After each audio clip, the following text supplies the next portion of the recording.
Obrigado, Deus, por cada amigo que o Senhor enviou em cada etapa da minha vida. Eu não chegaria aqui sozinho. Obrigado, Pai.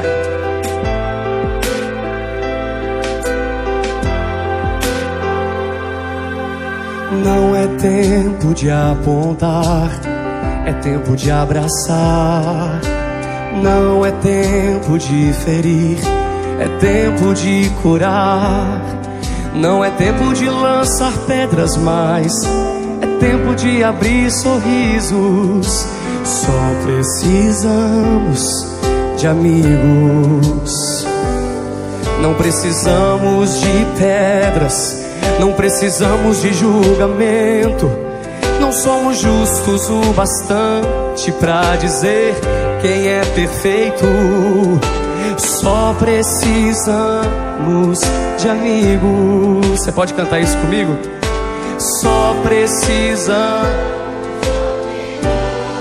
Pra quê? Para amar, abraçar, interceder, abençoar.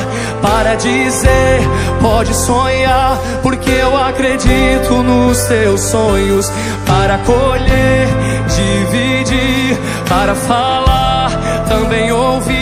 Na hora da dor poder dizer, conte comigo, estou aqui.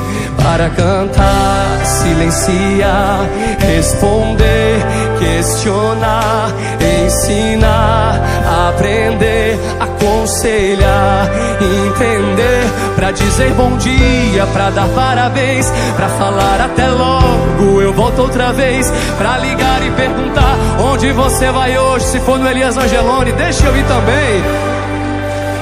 Amigos, precisamos de amigos.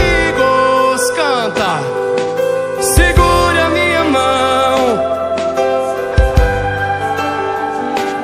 Amigos, precisamos.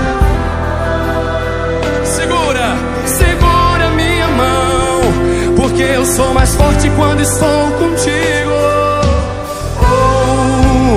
Se você puder, pega a mão de quem está à sua esquerda, de quem está à sua direita. Levanta a mão dessa pessoa e profetiza para ela os amigos que ela merece.